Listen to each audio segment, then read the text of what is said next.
ضمي يا أختي ضميني، نامي يا أختي بأمان، في صدري دفء وحنان. السلام عليكم ورحمة الله تعالى وبركاته.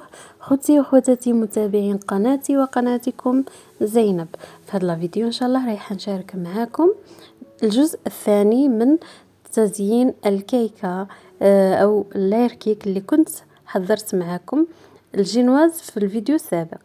كما كتشوفوا راني نطلع في لاك خام شونتيي، درت 3 كؤوس من بودرة شونتيي، 3 علب من الياغورت، اي نكهة تفضلوها، وكأس من الحليب.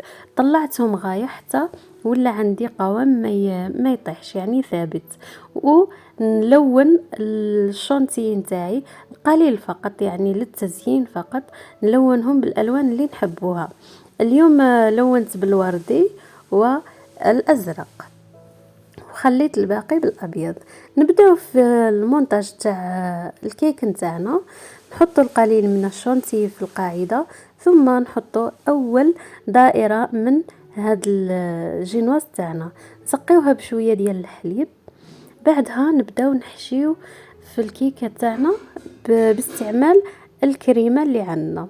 كما قلت لكم اليوم راني استعملت فقط كريمه الشونتي، والفيديوهات القادمه ان شاء الله رايحه نشارك معكم جميع الكريمات اللي نقدروا نخدموا بها الكيكات نتاعنا.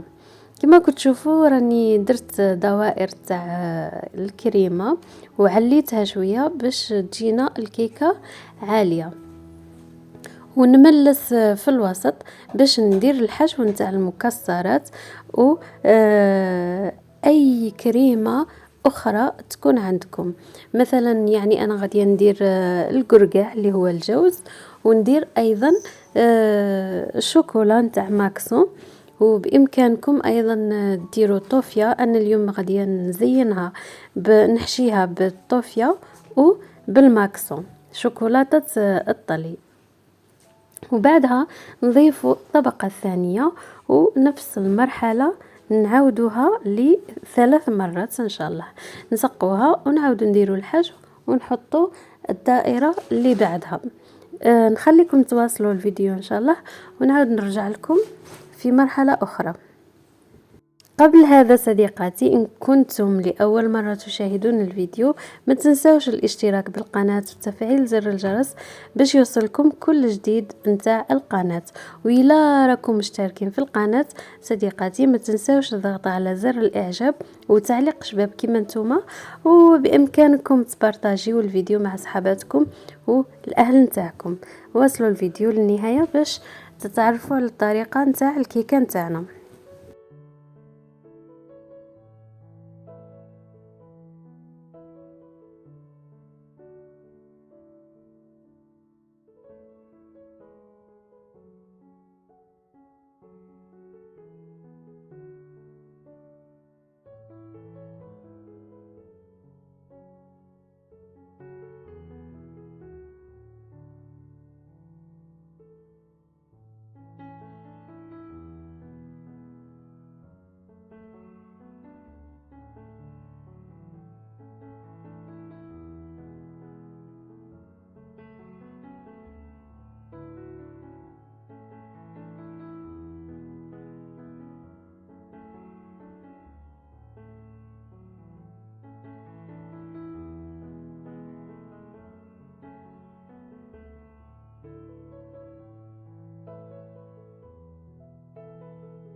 بهذا صديقاتي نكونوا حطينا الطبقة الرابعة والأخيرة من الكيكة. الآن الآن نمر إلى تغليف الكيكة بعد ما كملنا كامل طبقاتها والحشو نتاعها. تغليف الكيكة سهل جدا صديقاتي، سبق وأني غلفت معكم كيكات، بإمكانكم مشاهدة الفيديوهات السابقة لتغليف الكيك في الفيديوهات التي ستظهر أمامكم فوق الفيديو. والآن نمر لتزيين الكيكة نتاعنا، واللي هي الكيكة المرسومة أو كيكة الكرتون، يعني رايح يكون الشكل نتاعها شبه عشوائي، وأيضا يكون كأنك هذه الكيكة راكي رسمتها الرسم. ما كنت تشوفوا صديقاتي ملأت الجيب الحلواني باللون الوردي، وراني نشكل فيه خطوط عشوائية في جوانب الكيكة، كأنها يعني كأنه راني دايرة سائل فوق الكيكة وراه يتقاطر في الجناب، وندير أيضا دائرة في الحواف باش يجينا شكل مرتب، وفي نفس الوقت يعني شكل عشوائي. لتزيين الكيكة فقط لازم يكون عندنا الشكل عشوائي صديقاتي، هكذا باش في التزيين يجينا تزيين شباب. ونخدموا الحواف نتاع الكيكة بطريقة جميلة. بعدها نخدموا هذوك القطرات اللي صنعناهم بالجيب الحلواني بهذه الطريقة، ويجي شكل رائع صديقاتي. وضروري يكون الشكل عشوائي باش في التزيين النهائي تبان كأنها مرسومة وليست يعني كيكة حقيقية.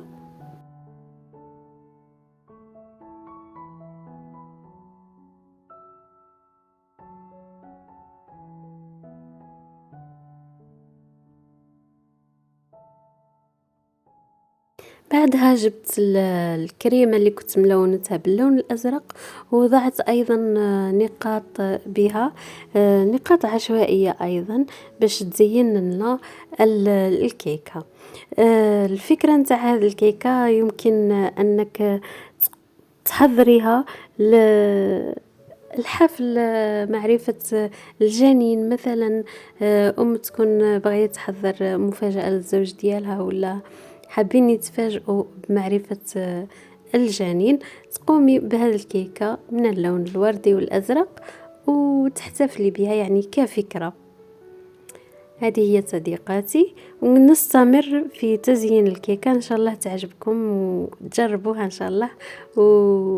وهذه الكيكة راها ترند في هذه الفترة على مواقع التواصل الاجتماعي، فحبيت حتى أنا نجربها، وجات شابة بزاف، واحتفلت بها باحتفالين على الفيسبوك، في منصة الفيسبوك. اللي حبت تزور الصفحة نتاعي راني مخليت لكم الروابط نتاع كامل حساباتي في صندوق الوصف، يمكنكم التواصل معي في أي لحظة. في هذه المرحلة صديقاتي ذوبت الشوكولاتة، وكما كنت تشوفوا راني نوضع خطوط على هوامش القطرات أو الرسم اللي كنت دايرة تحتها قطرات، فتكون كهوامش أو حواف باللون الأسود، كأنني رسمتها بالقلم الرصاص، يعني تجي شابة بزاف بزاف البنات. وعجبني هذا الترند، جاي كيوت وشباب بزاف.